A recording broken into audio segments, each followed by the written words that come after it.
a hot dog in a taco shell.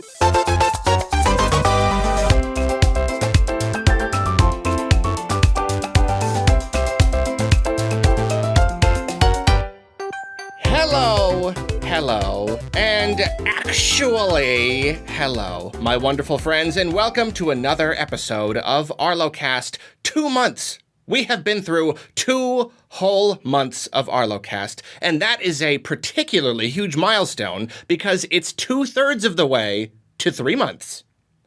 Our first guest has done what few gamers have done. He has broken countless boundaries to reveal hidden secrets buried within our favorite games. However, he has yet to reveal the biggest secret of all. What does she say? Please welcome for the second time, Shesez. Hello, Shesez. Hey, it's awesome to be back, Arlo. Thanks for having me, man. I'm so happy to have you back. Please remind our viewers, or I would say viewers, it's at YouTube for so long, our listeners what you do. So if you ever wanted to see stuff that's out of bounds, if you ever wanted to see inside a character model, or just things that maybe the developers do that's interesting to see from another angle, we basically take the camera anywhere we want to find secrets and new discoveries to some of our favorite games. He said the thing. It's called Boundary Break. He said the thing. I love it. Perfect. Our second guest is also a gamer who has broken countless boundaries. However, in his case, a whole lot more warranties have been voided in the process. Please welcome Spawnwave. It is good to be here. Now people can't say we're the same person. Exactly. I was starting to think we were the same person. Yeah. Do I call you Mr. Wave? Do I call you John? Do I call you John Wave? You can call me John. John works. All right. Let's go with John. All right, that works. And what is it that you do? Everyone knows, but we're still doing that because that's what we do on this podcast. I do the news in the morning, weekday mornings. And then on the weekends, I'll generally take stuff apart or look through like the insides of accessories and other things. Just see how they work and if they're built well, so that way you can decide if it's something you want to pick up or maybe collect. Yeah, and it is good work. I don't know how you do the news daily. Once a week is hard enough for me. I'm just tired, I guess. Yeah, it's a lot. It does take up quite a bit of time. So basically, I was like, I'm either going to do the news or I'm going to review and talk about games. So I decided to do the news. Yeah. You go one way or the other, generally. Yeah, definitely hard to do both. Well, what do you say we kick things off with, how about that game that just came out? Either you guys playing Pokemon Unite? I am not. No. All right, in that case, let's move on to what's in the news. Well, what do you think about Pokemon Unite? Oh, okay. I'm surprised by how fun the gameplay is, but I'm still gonna make a big angry video about how gross the microtransactions are. I heard they weren't great. I heard that was a serious issue that people have right now with it. It's essentially you can pay to power up items that attach to your Pokemon. Is that right? Yeah, that's basically it. Like you can pay for items and you can pay to like level up the items because just having items wasn't enough. You also have to pay to power them up. So I'm curious about this because this is partly Nintendo. It's mostly Tencent and the Pokemon Company though. But yeah, not a good combination. I kind of I feel like Nintendo, they were concerned with Dragalia Lost and how those microtransactions might affect their image. This seems worse. Oh yeah. So I'm a little curious how it's got to this point. And Nintendo, I mean, maybe they have said something behind the scenes. It seems weird though that it got to where it was this egregious and obvious. Yeah, like it could be one of those things where like I usually say like Pokemon's a Nintendo thing. Like they're majority shareholder and all that stuff, definitely. But there has to be at least some level of autonomy, and I think this is probably one of those cases where you just like Pokemon is so big, and especially you get Tencent in there. It was probably, if they didn't like it, they probably didn't have a lot of say in it, or at least it wasn't worth like putting their foot down and making a giant stink, because then you've got this massive internal struggle, and they probably just shrugged their shoulders and were like, well, it's money, I guess. Yeah, pretty much. I mean, it's Pokemon. It's gonna do well regardless. It's just they decided to also put it on the Switch, so you feel like Nintendo would have been like, let's double check these microtransactions here because our name's on it.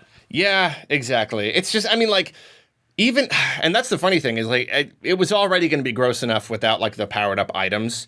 Like even when it's just cosmetic, I know a lot of people are like, oh, it's just cosmetic, it doesn't affect the gameplay, but like there's still so many manipulation tactics involved, and the real problem is it's Pokemon. It's aimed at kids. It's a kid thing. Yeah. And you have a thing where you're trying to convince kids to spend a bunch of extra money to make your Snorlax look funny or whatever. I don't know. It was always going to be gross, and it ended up being even grosser than I expected, I guess. Okay. What else came out this week? The World Ends With You? Yeah, World Ends With You. That did come out, right? It wasn't just review copies going around? Yeah, I didn't get a chance to play it yet, but I do have it here. No, I didn't play it. I never played the original. What about you, Shesez? No, I haven't played it. I never played the original one, really. I gave it a shot, and I didn't really care for it, so... Nope. Well, then that means it's time for What's in the News? Okay, so, well, here's the thing, is like, we love circling back around to old topics, and it's hard to not do that now, because now we have John on. You're the hardware guy, you know? And so now we got, like, the Switch OLED and the Steam Deck, and we've all been talking about it for so long, but you have any opinions in that? I don't know, you're the hardware guy. I got John. We gotta ask what you... Well, hey, there's one thing to at least tie to, is the whole, like, if we want to start with the Joy-Con stuff, like the whole idea of the Joy-Con fix, and then there was the foam in there, but that was in the older ones too. Yeah. Oh, yeah, that's a great topic there, because you've had your own Joy-Con fix video, and now there's this new one. What do you think of that? I mean, it does work. Like, the putting pressure behind it seems to at least fix it. I don't know how long it's going to keep it fixed, because it's, you imagine the cardboard or whatever you put behind it will depress over time and maybe not be as effective, like a year down the road. But, I mean, it works. And people opened up Joy-Cons. They found foam in like the newer Skyward Sword Joy-Cons, but that foam's been there since I think almost launch. People were sending me images of their Joy-Cons that they opened up from like the first year of the Switch, and it had foam in it too. So that wasn't anything that was pointing towards Nintendo having a reactive move in manufacturing to fix it now. And I honestly, the foam that's in there isn't that large anyway, so it's probably there just to fill up an air gap that they realized existed after putting together one of the Joy-Con models that they have. Yeah, maybe. And that's the thing is, like, there might be a few different, I mean, well, I can ask you this. Are there a few different ways it can start to drift? Because, like, there's the pressure idea, but then I've heard it's also, like, metal shavings and, like, connectors kind of getting, like... Yeah, the idea is there's, like, graphite inside where these metal connectors will make contact, and when you move your joystick around, it has like the X and the Y axis, and those will move depending on where you're moving your joystick, so that then communicates to the system where the joystick is at any given time. And the problem you run into is when it gets like shaven down too much, it'll start to lose contact when it's in like it's dead zone, like right in the middle. So it'll just slowly drift one way or the other because it thinks it's off to the side or something, and then you have moving characters on the screen or cameras or any of that on its own. Yeah. With the pressure, the idea is it'll push that metal up against the pad that's been shaven down some, and it'll reconnect it, essentially, is the idea here. Yeah, the problem is that with any fix or any new Joy-Con or anything, it takes like a year. It takes like a year for a Joy-Con. It seems to be like the average. So it's just like any test you want to do, it's like, well, you can't really test it. You have to just legitimately use it as your primary pair of Joy-Cons for about a year. My concern is we're over 4 years into the Switch, and it doesn't appear that Nintendo's like done much with the whole thing. Like, I don't think they're going to revise the Joy-Cons this gen. No, they've put their foot down on that. I've been meaning to make a video about that too. How it's just kind of like, hey, remember that problem that's been a problem this whole time, and they still haven't fixed it? Because that's messed up. Yeah. So I guess they're going to go to next gen, and then they're going to have new Joy-Cons. And what would be funny is if they all of a sudden also work on the old Switch.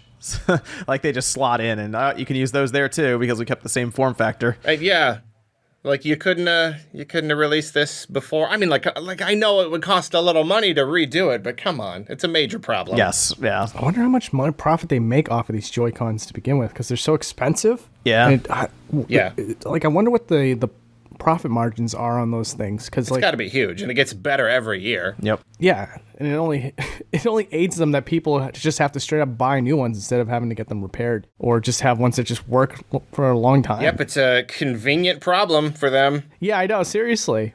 I have my controller, unfortunately, I don't think it has the infamous Joy-Con drift. I think it's like just gummy or something, because like I tested it out, and every time I'd push down on the analog stick, it would just kind of slowly drift back to center, but it would just go back to center. It just would be slower than any other direction that I would move it in.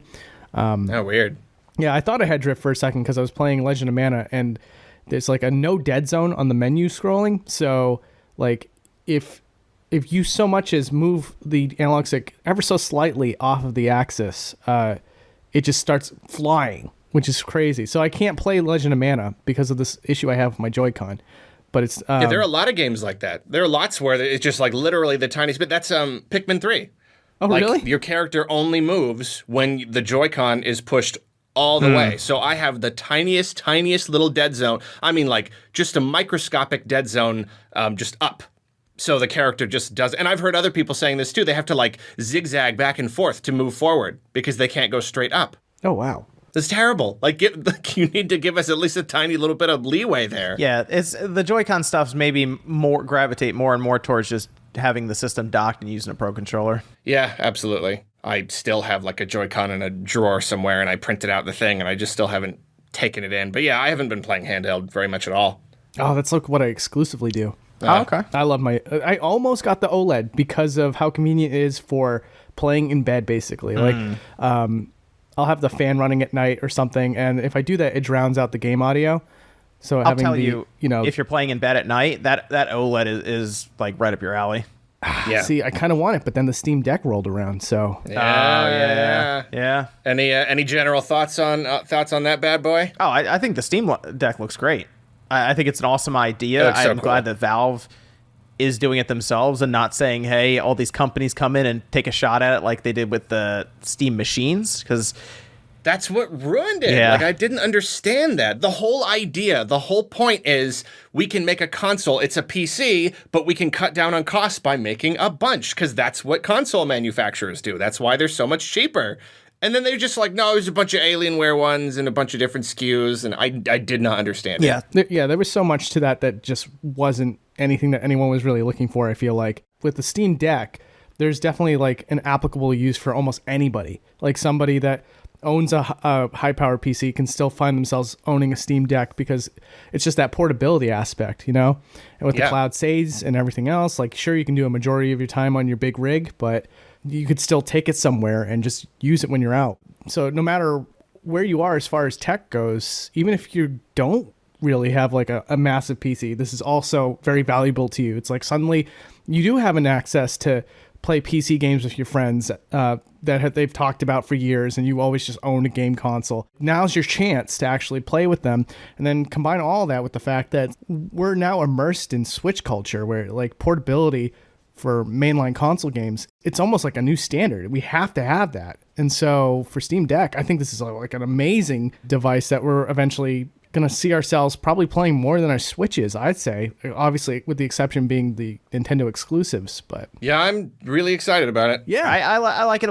It looks like Valve took some time designing it, which is good. It looks like they have their logo on the chip even inside of it, and they worked with AMD to create something that, I mean, at $400, is a ridiculous value. So I can't believe they hit that price point. Yeah, like, I can't and believe it sounds like you're gonna be able to upgrade it somewhat internally. You'll have to open it up. So I guess when I get mine, I'll figure out how to do that. Because if you get the $400 model, you're gonna want to upgrade the storage in it somehow, like whether it's through an SD card or maybe putting your own M.2 drive in it. So yeah, that's the one thing I was disappointed about, is that all of the more expensive options were just storage, because it's you're paying for that proprietary internal storage. It's just a lot. And I couldn't get myself to do it just because, again, you could just like get an SD card or whatever. But I would have paid for like an OLED screen. Why was that not like an add-on? Yeah. But like it was just storage basically. I think they just, the biggest thing was it's storage, but it's all just slotted in like flash memory. So it's not like they have to alter the motherboard or anything inside to add more storage, or really the components themselves. I think the most expensive one has the glass on the front's different than what you have on the other two models. So that seems to be as far as they went with manufacturing configurations. And that's, I think the biggest reason is Valve was like, we want to be able to make one system with the same chip and screen and all of this, and we'll change it slightly. We'll slot in a different SSD on the way out of the factory instead of, okay, we're going to build this completely different to house this OLED screen or something. So I think just for their first iteration, it makes sense so they can offer different options, but not have to overwhelm themselves at the factory level. But if this is successful for them, and like it's so far, it seems like it's exceeding their expectations, since I think what we're to the point where it's like third quarter of 2022 is when orders now are going to be fulfilled. Nice. So I love to see it. like if there were numbers that came out that like in the first hour or two, I think it was 100,000 orders were placed. So it nice. appears that the Steam Deck is off to a good start. And if it does, then yeah, I would expect them to do other models. Maybe there's a Steam Deck Pro, or they just call it the Steam Deck 2. Who knows how they name it, but sure, I could see an OLED screen eventually happen. I mean, they might even get to the point where they do $1,000 Steam Deck just for the market, the people who want it, because it seemed like that 512 gigabyte model was selling. So, do you guys think this will be a direct competitor to the Switch? Because I hear a lot of conversations about whether or not it would be. So I'm just curious what you guys think. I think they would have to do a lot to make it a direct competitor. Like, I don't think this is going to all of a sudden move to 100 million units sold, but I could see them at least giving some sort of competition to Nintendo if they can get it into stores, and if they can figure out a way to make Half-Life 3 and do other things to bring people into it and make it easier to adopt PC gaming. Because the Switch is certainly for a more broad audience than this. Like, I don't think I would buy my kid a Steam Deck. Right. Like, they're going to mess that thing up. But like a Switch Lite that's $200, here you go. You know, it's like, go play Mario or something there. I think the Steam Deck is targeting what still would be considered a more niche audience overall. Yeah. But if they can get to a more broad market with maybe different configurations down the line, maybe they do try to tackle that $300 price point it looks a bit more sturdy, and maybe it's still a little weaker or the same now 3 years from now, but it just ways to kind of get it into even kids' hands from their parents to show that it's a viable option for entertainment in the car or something. Yeah. Yeah, it's like Nintendo's never gonna dethrone Nintendo. I think it might carve out a little bit of that potential audience, though. It does have that one major advantage that people don't stop to think about, which is that since it's a portable device, a kid brings that to school, it becomes a walking billboard for all the other kids at school, you know? So it's like, yeah, you got your Switch, but look what I can do with my Steam Deck. And all of a sudden, that's like another 10 people that learn about it, tell their parents they want it, and then the parent has to figure out how to get it. That's the part that I'm like, okay, that's a bit of a roadblock there. I don't see a lot of parents figuring out how to get onto the, the Valve website or log into Steam and reserve one of these things. But certainly if they can get it on store shelves, that would be a big game changer in my opinion. But yeah, it's a big difference between that and just owning a console that you have at home and nobody gets to see it but you, the person who purchased it. It's like, I think that's what made the Switch just kind of steamroll. Like, people like to chalk it up to Breath of the Wild and stuff like that, but I do think that being able to bring that thing to school was probably a major factor in advertising it for other kids. You know, I'm more interested in, though, if you're bringing up like kind of the competitive nature in that space, is AMD and NVIDIA, because AMD just introduced a chip that like pretty much runs over anything NVIDIA has in that low power sector. And NVIDIA, of course, is partnered with Nintendo, and we assume they're going to have their own chip, in the future for whatever Nintendo does after the Switch. So I'm kind of looking at what AMD's done here, and I think NVIDIA is not only going to match them, but probably exceed them as well. So the competitive nature between the manufacturers of these chips is very interesting as well. So you could see a Switch that has a lot of tools added to it, down the road for a Switch 2, because NVIDIA is working to outdo AMD as well. Yeah, that's a good point. And to touch on what you were saying, she says, for people who came for Nintendo podcasts, I promise we'll move on in a second. That's why we're trying to loosely tie it into Nintendo. No, that's a really good point. That's something that Nintendo doesn't necessarily have, because like whenever the big popular game comes out, Nintendo's got to wait a bit before it hits the Switch. It's got to become popular, then they got to start production on like the Switch port or whatever, and then you do it. Whereas like how just like count on your hands I don't know how many hands you have. You probably need a bunch. How many times a big fat game starts on PC and it ends up being a massive, massive thing, especially with like the kids or whatever, and it kind of takes a while to roll out to everything else. Yeah. It's a lot of times. That's the answer. So, like, yeah, you got the Steam Deck. I didn't consider that till you said it, but that portability thing is just like, hey, the hot new game, the Among Us that, like, just hit and is exploding this second. I have it on my Steam Deck. I'm at school. Everybody's watching streamers play it. Whoa, I need a Steam Deck because, like, Nintendo doesn't have it. They're not going to have it for 7 months or whatever because it's only just now exploding in popularity and we can already all play it. We underestimate a lot of these games, mostly because in at least online, we're talking about these different games and all this stuff in kind of the gaming space. We forget about certain games like Roblox is massive. It's on PC. That's probably a great example for this use case that you're bringing up there, Shesez, for the Steam Deck, because that like Roblox IPO'd and they were worth more than EA. Wow. So like, yeah, it's huge. It's a huge company. It's a huge business, really, with this game that kids absolutely love. So yeah, that's if someone's playing. You're right. If someone's playing Roblox on it and they have all their friends around them and they're like, "How are you doing this?" That's something that maybe the Steam Deck goes on the Christmas list then. Yeah, that's all they're gonna want. Yeah. What the beautiful thing about Steam Deck is it's almost unfair with the library. It's like it's not like the Vita where it has to establish a library of games. It's all there already, and then more to come immediately. Anything that is supposed to come out on PC theoretically should be able to be played on the Steam Deck as well. So it's like you have immediate exclusivity, you have immediate launch date titles, just like you said, Arlo. It's like it's such a great value to have a Steam Deck. It's not even, like, in my opinion, a risky experiment to buy one of these things. It's just like a smart move. Yeah, because like Nintendo, like the Switch 2, it's going to have to be like, there are Switch 2 games. Is it backwards compatible? I don't know, like all this stuff. But like Valve, it's just like, they got that library. This thing isn't a platform. It's a window into a platform that's already incredibly well established. And they don't have to worry about any of that, literally any of that. Down the line, we just make a better one. And they can do like what... They can have their cake and eat it too. They can have the game platform that Nintendo wants to have, but they can upgrade it like a cell phone manufacturer and not have to worry about any of that compatibility stuff. They just say, here's a better one, here's a better one, here are 5 better ones. Like, who cares? They're all accessing the same library. Yeah. The most comforting thought for me is that I'll never have to worry about the Steam Deck losing support. It's a, Yeah, I don't have to exactly. keep reiterating, but it's that Everlife of like PC support in the palm of my hands always. That's great. Yeah, absolutely. I'm sorry. So I'm clearly a huge fan of the Steam Deck. I'm actually really, like, I'm sad if it's going to take a long time. My estimate still says like Q2, but that could be because I got the less popular lowest model. So I'm not really sure. We'll see. Oh, no.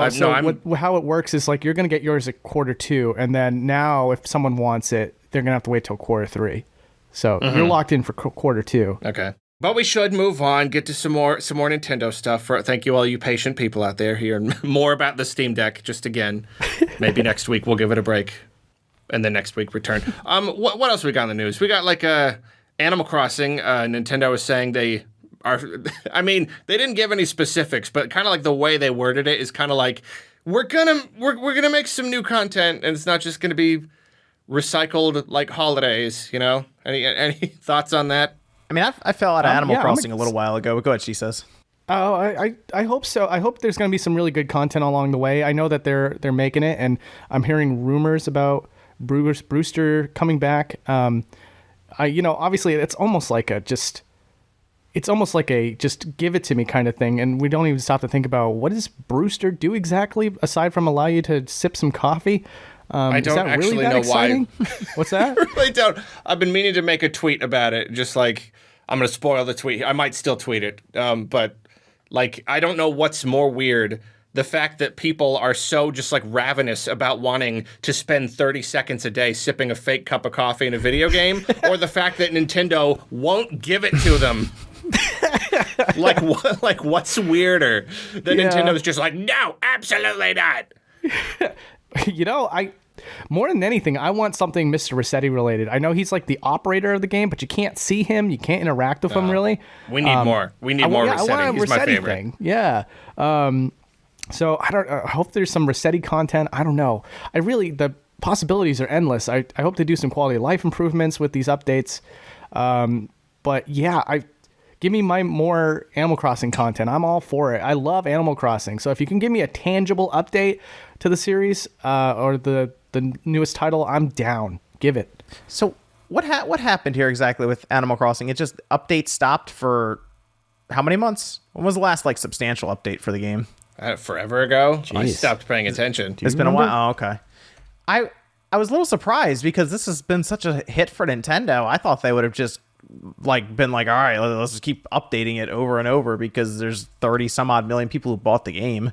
I think the only game that it hasn't sold more than is Mario Kart on the Switch, and it was interesting. I think it's a red tape situation where it's just kind of like they have their standards and practices and stuff like that, and they just did not foresee that level of success for the game. And I'm sure they had this pre-baked agenda where it was like, okay, this is the roadmap for additional content, and take your time and everything else like that. And then all of a sudden people just became ravenous and aplenty. Yeah. So they probably looked at that and said that's amazing. Here's our roadmap though. So anyways, we're going to continue with the roadmap, Yeah, no, I mean, I'm quite, and I know pandemic and all that stuff made it harder, but this is yet another, I have a lot of critical videos coming. I think Nintendo has just failed. I think they don't know what to do with a hit this big. They're just shrugging their shoulders. And even now, we'll have to see what this content is, because they just said we're making some new stuff. That could just be the Roost. That could be just another simple update. We don't even know if it's going to be anything substantial, but it's just they are failing horribly to just keep people interested in their game, keep people coming back. They kind of just let it fizzle. Mm-hmm.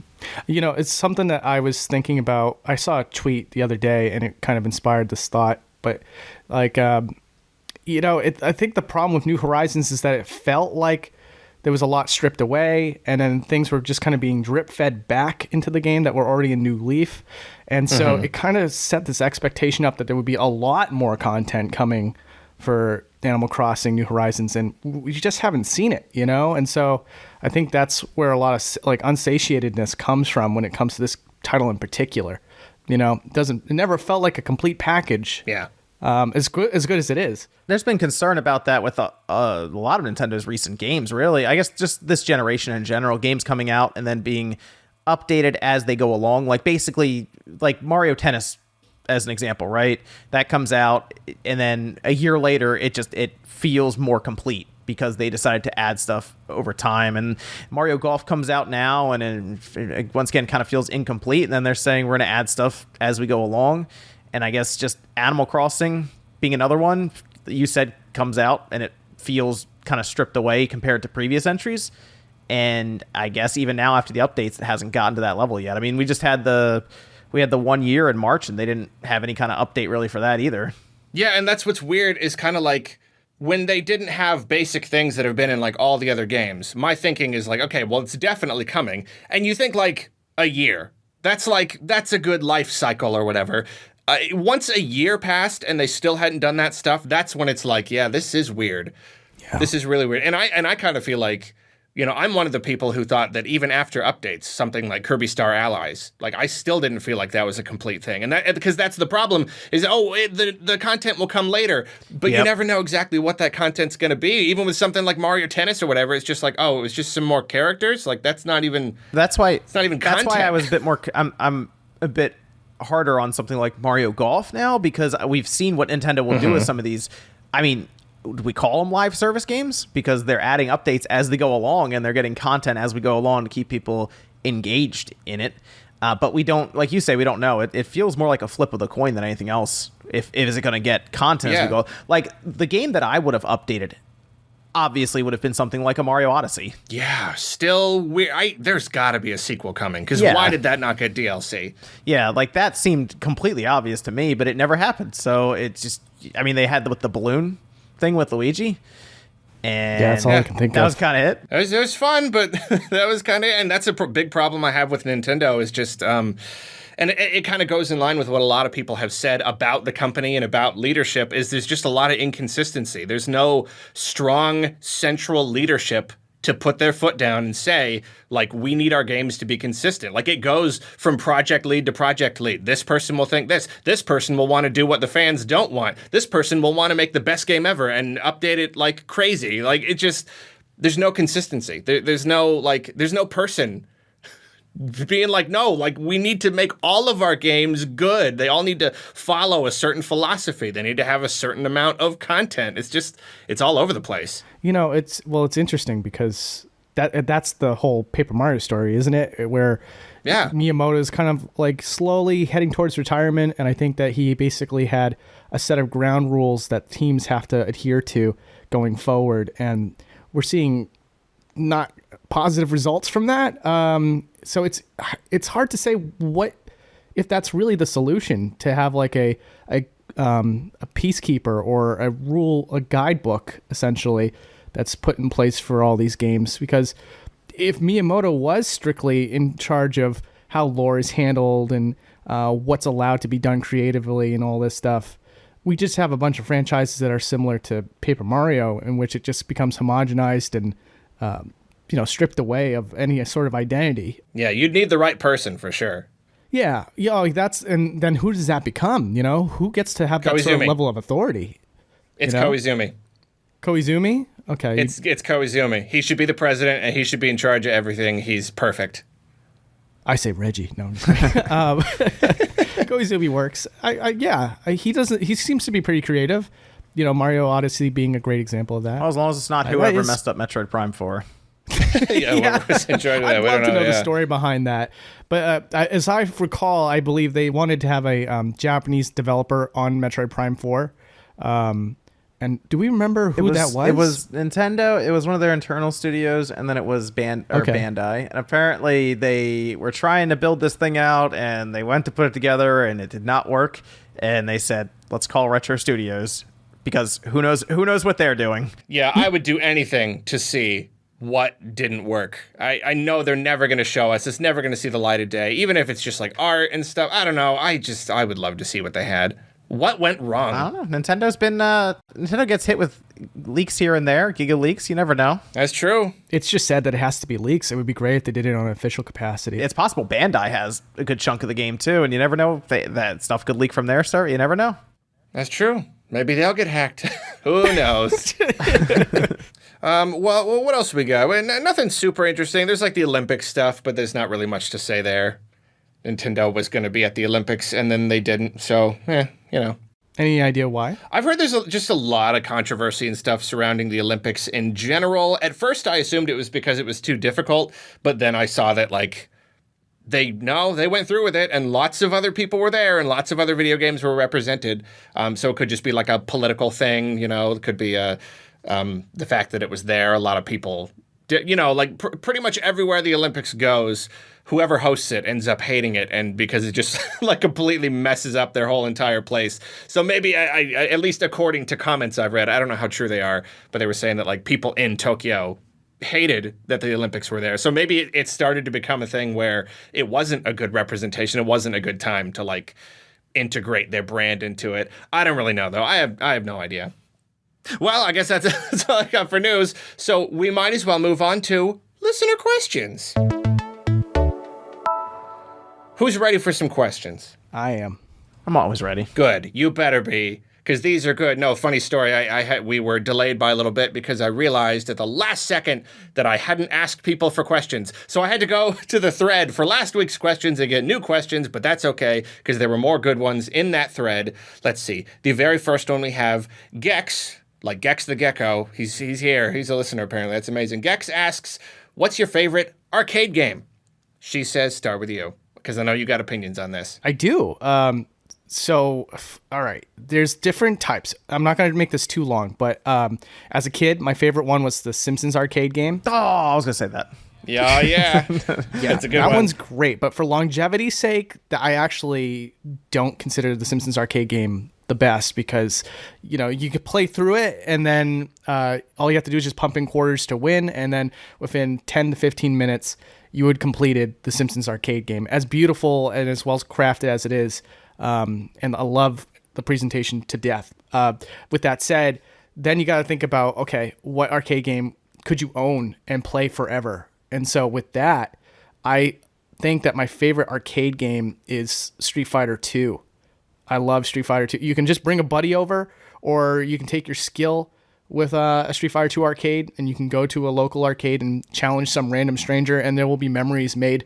A good fighting game is what I think is probably your best bet for like the best arcade game, because you'll always have replay value with your opponents. It's very fitting. Do you have a cabinet for that? I do. I have a Street Fighter 2 arcade cabinet, and I also have just recently picked up the Mortal Kombat that has 1, 2, and 3. That was an incredibly good buy because the graphics and sound design on the arcade versions of Mortal Kombat, all three of them, in fact, are just vastly superior to the home console ports. So it's like there's no better experience. So I've been loving that. That's cool. The arcade stuff, there's so much nuance to it. I even remember like me and you have been to arcades like once or twice, and you're like looking at their Street Fighter and be like, oh, this is the version with this, and like the input is like there's a lot to it. Yeah, I remember we went to that Red Bull party together, and there was that was basically a big moment for me. Was that kid figured out the controls on the arcade for Street Fighter 2, and he was just whomping people left and right. So I was like, I know I'm better at Street Fighter than this. I have to get better at the arcade controls. So that's why I ended up picking up my own cabinet, so that next time we have a Red Bull party and that kid's there, I'll be ready for him. It'll be years from now, but he'll be the same age for some reason. Yeah. He's just sipping his drink. You're just like, all right, kid. That's the fountain I don't know of why youth. you're in a bar at all, but we're doing this. You're going down. And then he'll cry, and then you'll laugh. Anyway, what about you, John? I mean, I was gonna say a Simpsons just because of the memories for it, or the Ninja Turtles arcade machine, because that was great. And then we got it on the Super Nintendo with Turtles in Time, something similar, and that was awesome too. But I guess if I had to go with something that's like arcade centric, like you'd go to the arcade to play it, at the time was probably Time Crisis. Yeah, that was one of my favorite arcade, because that was like one you wouldn't necessarily be able to, like, they tried to recreate it at home and it just wasn't the same. The guns that you would get at the arcade were so mechanical, and like there were some that you would reload, other ones you have to shoot off the screen, and that's a machine that whenever I'd go to the mall here anyway, they used to have an arcade, then they got rid of it decades ago. But it was always like either Mortal Kombat or Time Crisis. Those were kind of the ones I bounced between. But it was a unique experience in the arcade. I gotta say, it's very fitting that an arcade game with a lot of hardware to it is your favorite. What are your favorites, please? It was just, I mean, whenever you saw a Time Crisis machine, a lot of the times they were all different. Like the guns were, I mean, there were a lot of different Time Crisis games, out there between the arcades. They went through all the different numbers, and they had subheadings for all the different ones. But like you'd have different guns, and they'd be different colors. And stuff. It was great. Yeah, recoil. Some of them you'd shoot, like it was amazing. One of them I got, you shoot it, and like the actual, like the plastic top half of the gun would like recoil backwards, like you're saying, and it looked so cool. So Time Crisis is always one I would do whenever I saw it, because I'm not going to go home and be able to play that. So. Yeah, it's funny you say Time Crisis. I'm pretty sure that was the one. My dad was super duper into just like light gun shooters, and whenever we went to the movies in this one particular town, I'm pretty sure it was Time Crisis, and that the civilians, don't shoot me, just burned into my head. Like just that noise is just so, I could remember it so clearly. Yeah, I haven't done arcade stuff in just years, and now I'm like way too cheap, just like, oh, 50 cents, I'm not playing that. Well, now they make you load it onto a card, so you have no idea how much money you have until it's too late. Oh, yeah. Yeah, when I was a kid though, back when arcades were like still more of a thing, Simpsons arcade was a good one. Was it Raiden Mark II? Raiden K2? I remember that. That was a super good one. I really like that one. If I have to pick a favorite, though, one that really just made me I just felt the most fun was, did you play the Star Wars arcade game? The one where, it's just one joystick and you're either controlling the gun or the lightsaber? Oh, yeah. We still have one of those, I think, around here at the movie theater near me. Yeah, the graphics at the time were incredible. They were so far and above anything that was on any console. Like the haptic feedback was incredible, and like it's all just that stick. So like yeah, you're flying and shooting guys, or you're like whether it's a ship or you're like on foot and you're using your gun, or the lightsaber battles with Darth Vader, like incredible. Felt so good. But then later I went to a different one and I found the same one, but the controls were inverted, and so I was like, oh no, and I couldn't play it. But yeah, that was always the best. That was just the most cool thing in the world. Boy, that was a long time ago, though. That was a very long time ago. Man, I don't know if I've played that one. I've played the one with the vector graphics, and it's like, yeah, wow. That's the classic arcade. Yeah, people used to like love Star this Wars way arcade back one. in the 70s. It's very interesting. Very creative. Way back when we were little babies in the 70s. I wasn't even born in the 70s. No, same. They had one at the billiards hall. They had the one with the graphics, and my dad would play it and be like, no, this is the best. And I'm like, I'm not touching that stupid thing. Whatever you're talking about is incredible. But now it's time for a word from our sponsor. This episode of Arlocast was brought to you by Enrique's Tooth Whitening Toothpaste. When your mouth needs the clean that lasts all month, only Enrique's Tooth Whitening Toothpaste is the one that you want to use. I use it myself every day, and my teeth have never been so sparkling and pearly white. Just a warning, it has not been approved by the FDA, and in some rare, relatively rare, kind of rare, I mean like maybe 50-50 cases, it has been known to cause tooth loosening. But it's worth it, because those looser teeth, they're going to be pearly white. They're going to be perfect. So try Enrique's Tooth Whitening Toothpaste today. If you go to Enrique's toothwhiteningtoothpaste.com/Arlo told me to go here so I could get a discount, you can get a 5% discount on a crate of Enrique's Tooth Whitening Toothpaste today. Now, this offer is only available forever. Now back to Shesez and Spawnwave. Next question comes from Christopher Coleman. Has he asked a question already? Have I already done one from Christopher Coleman? You better not. You got 2 questions. You spoiled. I'm not sure, though. What are some games you totally put on nostalgia goggles for? Like, you know they're bad, but the nostalgia is just too strong. I'll start. I think it's Sonic Adventure 2 Battle. Oh, yeah, that's a good one.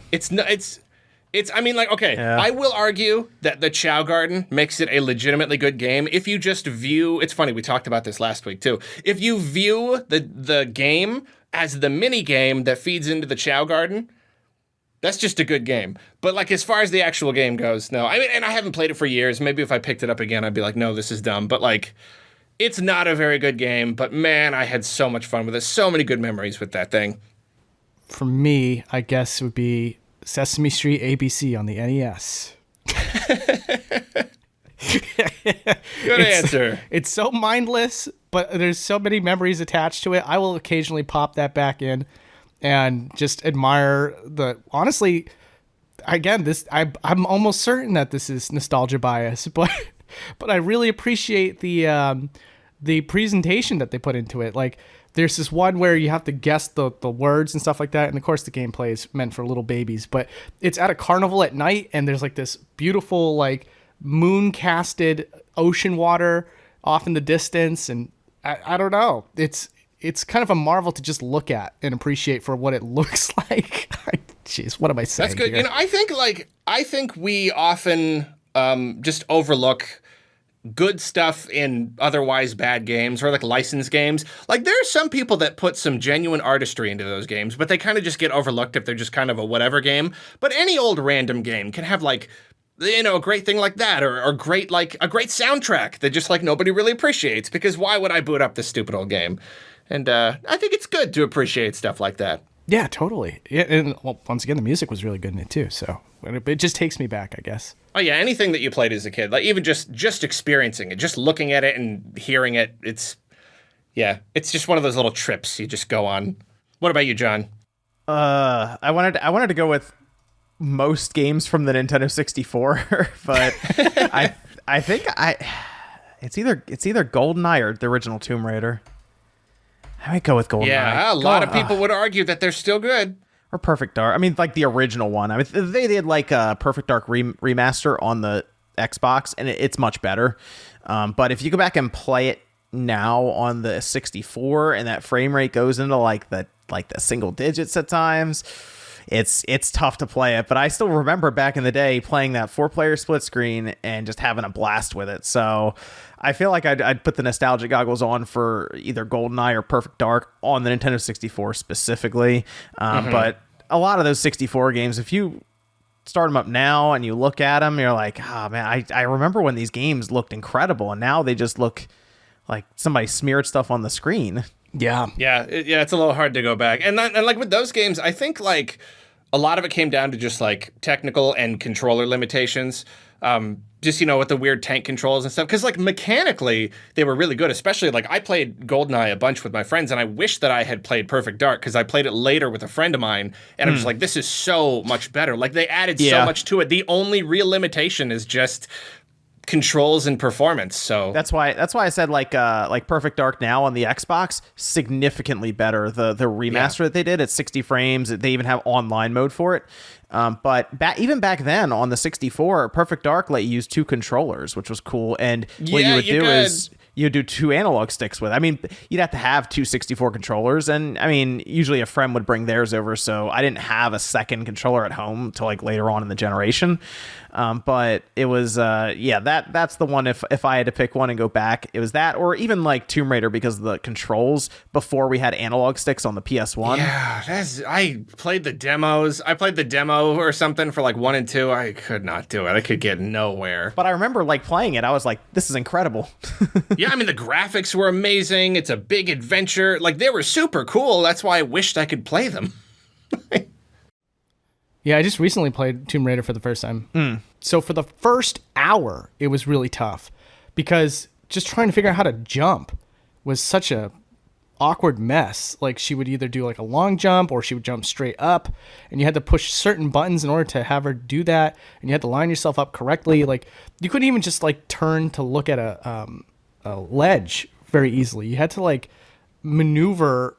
She had to like sidestep basically to kind of position herself correctly to then face a ledge. It was fascinating stuff. Like, it was the tankiest of tank controls. Yeah. I've never experienced, even with Resident Evil, like in the context of Resident Evil, it works. Like, it's a little awkward at first, but it works when you kind of just take a little bit of time. But with Lara Croft and Tomb Raider, it was like operating a tank, like a literal tank with like levers and, I don't know. Yeah, I could never do it. You hit the jump button, and it takes 19 seconds for her to actually jump. You gotta, you're like, oh, there's a jump a mile ahead? Yeah, I better hit the jump button now. Yeah, seriously. I have a live reaction of me doing that. I was like, oh, geez, what is this? To start with, it was just like such a mess. I didn't think I was going to be able to enjoy it, but no, after I gave it some time, I was like, okay, this is actually kind of cool in a weird retro-y sort of way. Yeah, I really enjoy the new ones. I enjoy the modern ones. I haven't played them. You haven't played? Oh, they're really good. The new Tomb Raiders? Yeah. Yeah, they're good. The Rise of the Tomb Raider is very good. Shadow was all right, but I mean, I didn't play Shadow yet. Okay, I think that one's a bit of a drop off from Rise. I really like Rise of the Tomb Raider, but even like Tomb Raider 2013 when they rebooted everything was good. So I think they went the right direction with the series doing that. Yeah, I enjoyed that one. I think I enjoyed that one more than Rise. No, she says play like. Do you like Uncharted at all? Yeah, I played through the first 3. To me, the first, just the Tomb Raider reboot or whatever, like, that's everything I wanted from Uncharted, but just better and more. Like, I loved it. It's more open world. You gain new abilities and stuff. No, it's super good. You should get it. Okay. And it's basically free. So I should try with the Rise of Tomb Raider? That's the one I should... No, just Tomb Raider. Oh, like, okay. just the reboot, just Tomb Raider. All right, maybe I'll stream it sometime. That'll be fun. That's super good. I really like it. Well, we are on to our last question. Iro asks, this is a good one. Is a hot dog a sandwich? Anyone got thoughts on that? What do you think, she says? It's more like a sub. honestly. A hot dog? Like just the meat, or we got to bring the roll into the equation? Well, I think the whole package. I mean, I assume, I've heard this question posited before. It's just kind of like the basic ingredients are so similar. You got meat between bread. Could you technically classify it as a sandwich? No, I wouldn't classify it. It's not a sandwich. Like it's in the same way that it's like there's the same ingredients that goes into a croissant versus a donut, but a croissant's not a donut. Yeah. Well, what if we like the hot dog itself? They didn't define what kind of bread we're using? No. Because what if we take the hot dog, cut it into, I don't know, like 16 pieces, and then just put it between 2 slices of bread, and then close it up? Oh, well then you definitely have a hot dog sandwich for sure. Okay. Yeah, I think that my thing here is it's definitely not, because you can't just go by the ingredients. It's got to be, it's the presentation, it's how it's delivered. Because if you go with like generalizations and stuff, then like you said, anything can be classified as anything else. Then a pizza's a sandwich. If I flip it over, like you gotta. It's okay to embrace, like a donut's a cake because it has frosting and it has dough. Exactly. Like, it's okay to embrace specifics. And I think my main thing about a hot dog is that the even if the bread is kind of sliced, it is not vertical. They're not vertically oriented. They're horizontal. The hot dog is using gravity to rest between the two pieces, and it is So, no, I say it is definitely not a sandwich. So it's more like, what is it more like? Like a sub then, like Shesez said? I just think it's a hot dog. I think it's just its own thing. Okay. Yeah, I mean, that's like trying to categorize like a corn dog. Like, what would that be? Well, like if you went into, let's say you went into a convenience store, right? Like a Wawa around here. You go in and they have stuff set up where they have it, like they take all the different food they have and they separate it into like hoagie, which is a sub. Then they have sandwiches. And, they put those under dinner or lunch or breakfast.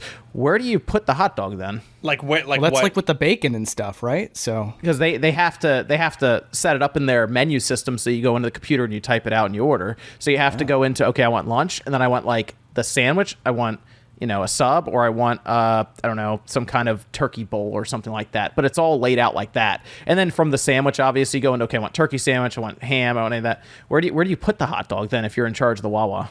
Is it just its own category, I suppose? Under lunch, for sure. Yeah. Can be enjoyed for dinner, or I'd say breakfast. But, I'd put it as a pretty solid lunch food. Okay. So then you'd hit that, and then hot dog would just be there, and then you'd have to go to like hoagie or sandwich or something, and then hot dog is just its own option. Yeah, I guess so, yeah. It'd be like sandwiches and then hot dogs, especially if you offer different varieties of hot dogs. It's a little awkward if you don't, because then you just have a hot dog button that doesn't take you anywhere else. That's just hot dog. See, I think they would use the hoagie bread, so I'd put it under the hoagie. See, but then how do you find hot dog? And then I think the hot dog would be its own meat. That would be its own meat selection. So you'd have hoagie, and then it'd be a turkey hoagie, it'd be a ham hoagie, or a hot dog hoagie. See, I can't agree there, because I wouldn't know how to find that. I'd be like, it's not a sandwich. Where's the hot dog? I'm not going to click sandwich. But the hot dog's the meat, right? Yeah, but if we decide it's not a sandwich, I wouldn't hit the sandwich button. But if we're just talking about the meat, right, you got to get the bread involved. So you pick your bread, which would be the hoagie, and then the meat is the hot dog. Then I would think it was just a regular hoagie, just with a hot dog.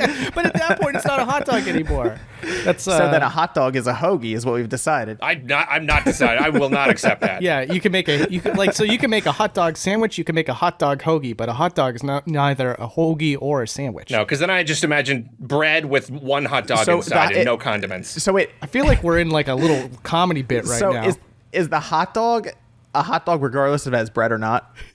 Yeah. Okay, that is technically true. This is complicating things. A hot dog itself is a hot dog, and yet you still just call it a hot dog when you put it into a bun. So if you order a hot dog, right, you go to a restaurant and you just say, I want a hot dog. If they bring you a plate with just a hot dog on it, just a hot dog. That is correct. That's true. If they don't specify. Yeah, I'm glad. Well, let's not put ourselves in a culture in which I have to order a hot dog roll. Because that's what it would be. Like, if you get a tuna roll. Yeah, hot dog roll. Mm-hmm. Do they just hold up a series of pictures and you just point to the hot dog you want? Is that how they do it? I need photographic evidence that this hot dog is going to be a hot dog. This sounds wonderful. It's just like an uncooked, like Oscar Mayer hot dog. It's like a Brazilian steakhouse version of hot dogs. Like they come around the table and show you a variety of hot dogs. This is a pretty serious discussion here. They might have to maybe argue it out in the comments. Yeah. Please do. Please argue So about hot dogs. if nothing else, I'll say that a hot dog is a roll because there's a tuna roll, there's a lobster roll, and those all show up in, guess what? A hot dog bun. So. Yeah. So if anything, is it almost a taco? Come on, man. I'd say it's closer to a taco. Well, no, the material isn't quite the same.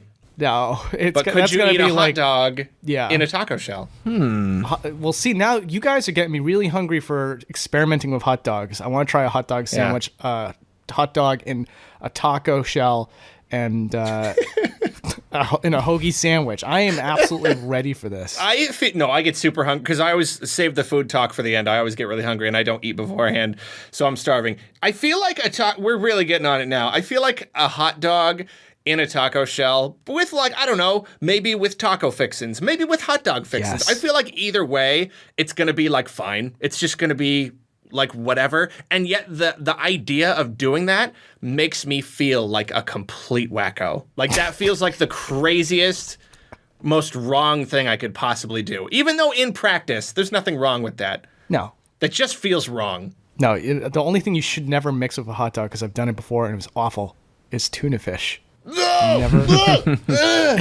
Yeah, never ever do that. Stop. It creates the worst sounds like a flavor bad combination I've ever tasted. Why would you? I already don't really like tuna. Okay.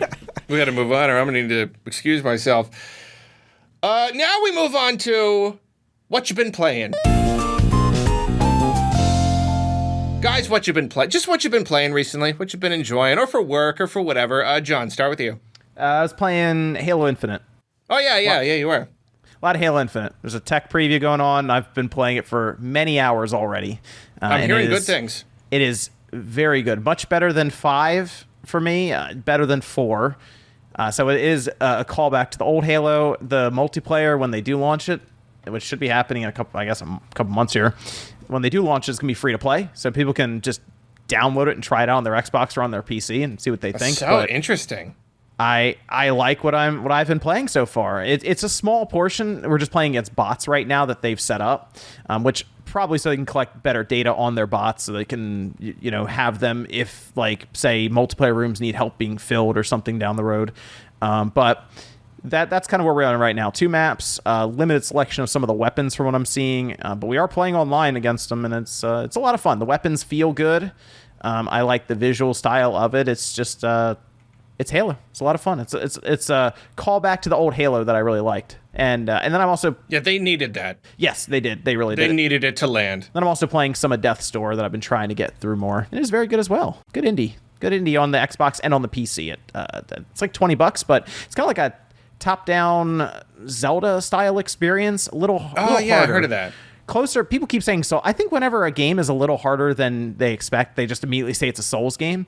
But you technically do go back to like a hub world technically, and you pay with, I guess, souls that you collect from some of the characters you defeat for upgrades and all of this. But that one's very good. That one's published by Devolver. I'm trying to think of, I think Acid something. So I'm trying to remember their name.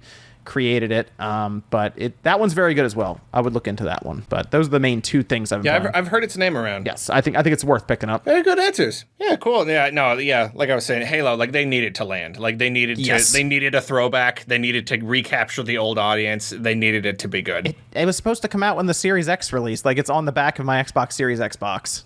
Yeah. Yeah. Wow. So as a year delay, basically, is what we're probably looking at. But I mean, oh man, it's at least good. So it didn't get delayed for nothing, at least. Yeah. That's good. What about you? Shesez, what are you playing? I've been putting some time in for Capcom's The Great Ace Attorney. I keep wanting to say detective. I don't know why. But it's a prequel series that follows the events of the Ace Attorney series starring Phoenix Wright. And it's really good. The presentation's really solid. I really hope that the main series starts to follow some of these presentational beats that I'm starting to see that are introduced in these games. It's really nice. The problem though is that it's a great bedtime game, so I have to try to not play it at bedtime because it'll just put me to sleep. But outside of that, I picked up some classics. I picked up Batman Returns on the Sega Genesis just to see how it was, and it's significantly worse than the NES version. I grew up with the NES version. It's a beat-em-up game made by Konami, so that's a solid combo. But this Sega Genesis one, I think it was produced by Sega themselves, and I think they used the engine from X-Men, I believe. I might be wrong about the developer, but I would look for developer credits, and I saw nothing but Sega, so it could have been in-house Sega, and it was awful. It was really, like, the music was completely off tone with the film, and the gameplay is just, like, really stiff and weird, and yeah, it was a very clumsy game. I was really surprised at just how much worse it was from the beat-em-up one on the NES. I was playing that. I picked up the other 2 Sesame Street games. I swear there's nothing wrong with me. I just wanted to see what they were like. They were cheap. They were only $2 each. So I just wanted to see what was going on with those, because I found out that Rare made the Sesame Street 1, 2, 3. And I was like, ooh, I think... Really? Yeah, and I think David Wise made the music for it. And if he didn't make the music for that one, he definitely made the music for ABC. Or no, sorry, 1, 2, 3. And then there was this Big Bird's Hide and Seek. And it was, I'll tell you, I know. Even just hearing the names is funny. I'll tell you something. I was really impressed. I'm not hyperbolizing here, because the sound quality of Big Bird was really, really clean for an NES game, and there was a lot of dialogue. So I really, yeah, I couldn't figure out how they pulled it off, because with other games, think of anything like Double Dribble or Blades of Steel, it just sounds like somebody's really muffled, right? But with the Big Bird Hide and Seek, it was clear as day, and I was like, wow, I don't know how they did this, but I'm hooked. Let's see how much longer they can keep up all the recorded dialogue here. And there's a lot of recorded dialogue for an NES game. Again, that's really yeah. I did think that was possible beyond just like, well, we recorded a little like quarter-second thing of the guy saying double dribble, and that took up half the game's memory, so we better stop there. Right. Yeah, but with this one particular game, I could say that there's probably about 15 to 20 minutes of dialogue somehow recorded into it. What the heck? Okay, you gotta make I gotta look into this. You gotta make a video. When are you gonna boundary break these Sesame Street NES games?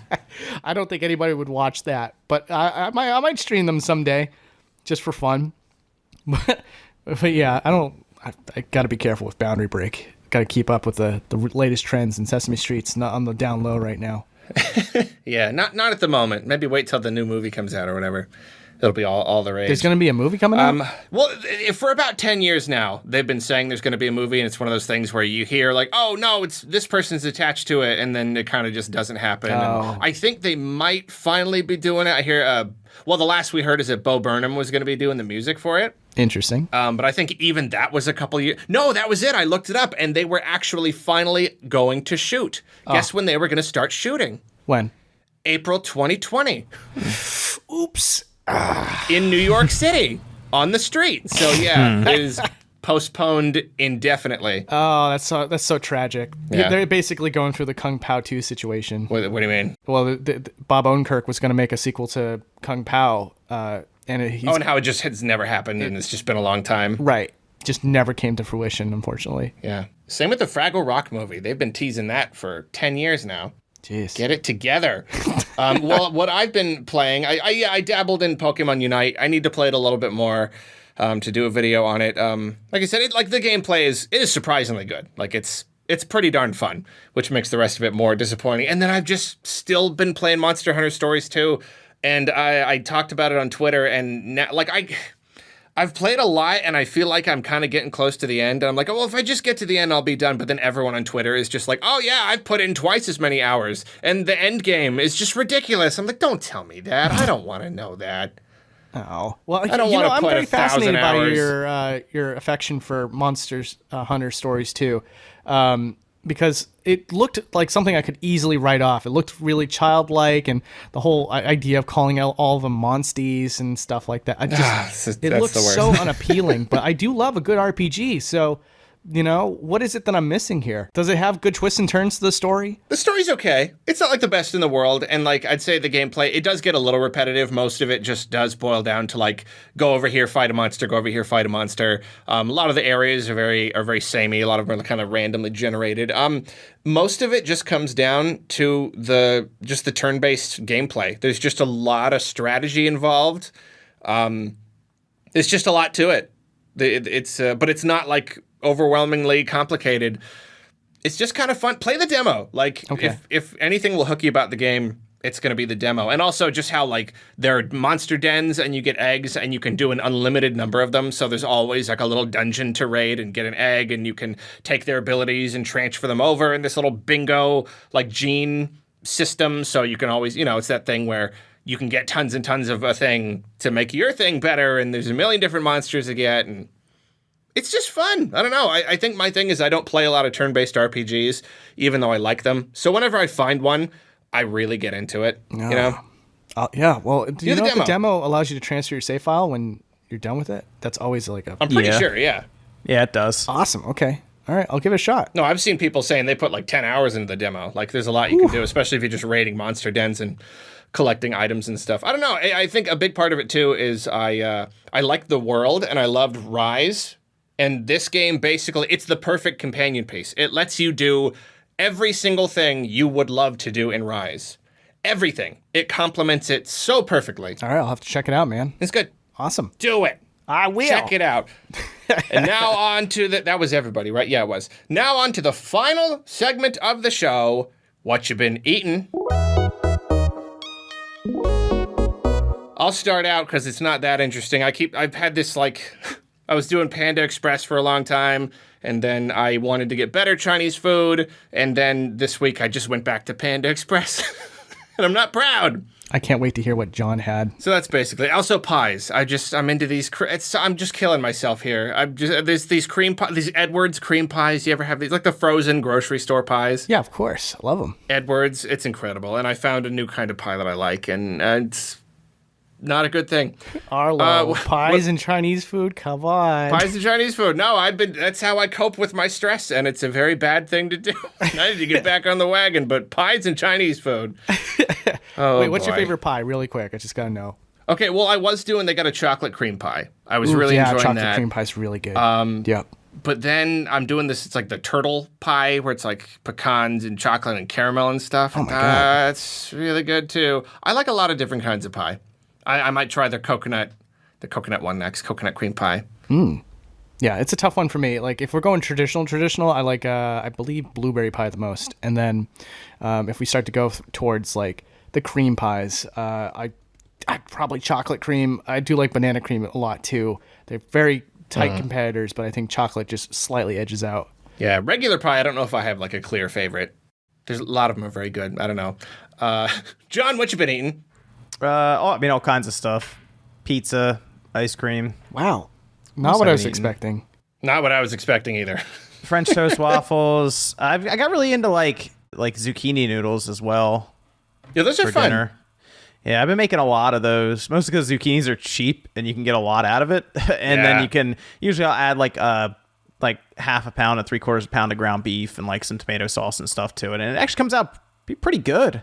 Once you get those zucchini noodles and a bunch of sauce and stuff, it doesn't really taste like vegetables, to be honest. So it's that's mostly what I've been doing. I have been getting into making other things too, like more sweet stuff, like apple pies and stuff. Wow. So my diet's kind of weird. Well, you must be just doing a really good job burning those calories, I guess. Oh no, I think you can make anything be good for you.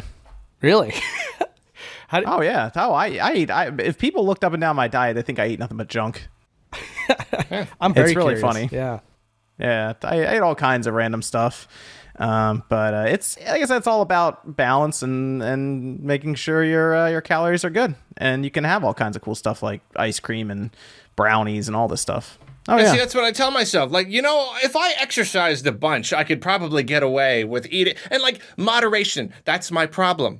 I can have a treat once a week, once every few days, but that's not what I do. Right. Well, that's why I figured out how to make all the stuff that I want to eat. Like, I had to make it all myself, but, like, I could eat an entire apple pie every day if I wanted to. Oh man, I want to eat all apple pie every day. I mean, I have like 5-6 slices of like French toast or like 3 or 4 waffles in the morning when I wake up. Yeah. Oh, nice. See, So like, you can have. I eat a pizza every day. I just had one for lunch before the podcast. Oh, my Yeah, God. I'm getting hungry. I really do need to get back on the cutting down my carbs. That's like whenever I'm trying to do healthy, that's what I can when I get into it. It's just so hard with the work stress and life stress and everything. I stress eat. That's my thing. I just want the... Well, if it makes you feel any better, I eat like 200 some odd grams of carbs a day. Okay. So Yeah, there you go. No, I mean, like, you don't, like, it's not the be all end all if that's what you're concerned about. No, I know. Yeah, I know. There's a lot to consider, but I do know that Panda Express and Edwards pies definitely on the lower end of like... Oh yeah, I would eat that. What's good for you?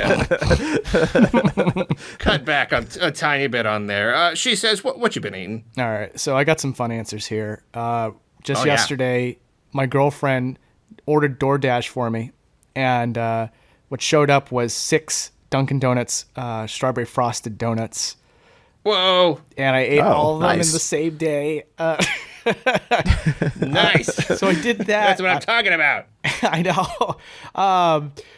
Well, the funny thing too is I told her on the phone. I was like, "Yeah, I'm gonna start my diet today," and she's like, "No, you're not." And I was like, "I'm not." She's like, "It's funny that you said that today of all days because I literally just ordered you DoorDash 10 minutes before you picked up the phone." And I was like, "What?" And then sure enough, there it was. And then also I ordered this giant tub of cheese dust off of Amazon. And it's been Cheese dust? It's been multifaceted. Like cheese powder? Cheese powder that you can just take plain noodles out of your cabinet and turn it into mac and cheese if you want. So I've been doing a lot of that. And also you can use it to dust your popcorn with cheese dust. And it's just been so many, like you can mix it with butter and milk to turn into cheese sauce, and you can dip your chips into it. So it expires in that about sounds 2 good. weeks. And I'm trying to find ways to consume it all before it's gone. I got to throw it out. I wonder if you could freeze it. If there's not too much moisture in it, you might be able to freeze it. Maybe. You might be right. That would take a long time to defrost, though. It's a lot of cheese dust. You're like, I think I prefer stuffing myself with cheese dust over the next 2 weeks. Thank you very much. Exactly. I want that excuse. You definitely No, have a mac smarter and cheese is solution. good. I have a tastier solution, though. Yeah, exactly. No, mac and cheese like that. That makes sense because every time like the little packets, I do feel like I could do more stuff with them. That's probably essentially what it is. No, mac and cheese. That's what made me realize that grains have been hurting me. Like I've actually been. I need to be cutting back because too many refined grains have been hurting my stomach. Even mac and cheese, like, it started to hurt. Like literally And I hurt still your blame stomach? Kane. Yeah, like just a really horrible feeling in my stomach when I eat. But I eat way too much is the thing. When I'm just normal about eating, it's not so bad. But yeah, grains, just not been, I guess having a hard time digesting them or something. Yeah. For me, it's pepper sauce. Like it's anything with spice and too much milk. I can eat as much cheese as I want, but if I do 2 glasses of milk, I'm destroyed. So Interesting. Huh. Look, we're not going to go into detail about how you're destroyed. Instead, we're going to say, you know what? This was a good episode, you guys. Thank you so much for coming on. thank you, Arlo. It's been fun. Thank you. I love coming on this podcast. I've been listening to every single episode, by the way. It's been great. Thank you. Yeah. I assume you have too, John. Yes. I know you haven't. We were talking about it beforehand. No, it's actually funny. I forgot to joke at the beginning how it's probably literally years now.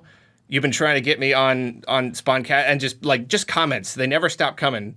And it's been so long, and it's really funny that I got you on mine before I got onto yours. I'm so sorry about that. Yeah, for people asking, we have been trying to sync up with Arlo. We haven't Yes, been ignoring yeah. him for the podcast. No, I mean it has honestly been a miracle that I've been able to do this once a week. But now that's kind of like taking up my once a week, get everybody out of the house and be able to line up schedules. It'll happen. I'll try to make it happen. So I got to make it happen. I really want to. Yeah, we'll make it happen at some point. We'll do it. Well, any final words, you guys? John, where can we find you? You find me over on Spawnwave on YouTube, and you see me every weekday morning. Good answer. She says, what about you? We lost him. We lost She Says. That's okay. He probably got tired of talking to us. You can find Shesez on YouTube. Yeah, look up She Says. Boundary Break. That yeah. one. Yeah, it's probably at Boundary Break on Twitter. Who knows? That's so sad. I wonder where he went. He's still here. He's still connected. I wonder if he can hear us. I don't know. I don't see him lighting up. I don't see his icon lighting up. I don't know. I lost my internet connection just then, so Oh, now I'm on my back. phone for the rest. I'm still recording, so. You back? I'm back. Okay. Bye. Say bye. Bye, everybody. Everybody wave at the camera. bye everyone. Bye. And that, my friends, is the end of another episode of Arlocast. 2 months. 2 months. It feels like it was only 1.75 months ago that we were just starting this podcast. Incredible. I hope you enjoyed the episode. One final thanks to our guests, She Says and Spawnwave. Be sure to follow at Arlocast on Twitter for updates and to submit questions and stuff. This episode was edited and produced by Chris Jones. All the music you've been enjoying was created by Northnan. The Arlocast logo was created by Mario Castañeda.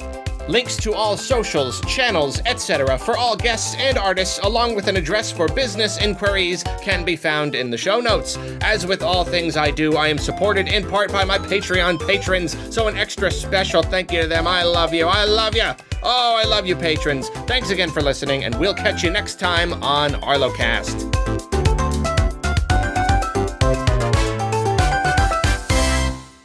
Hello? Uh-oh.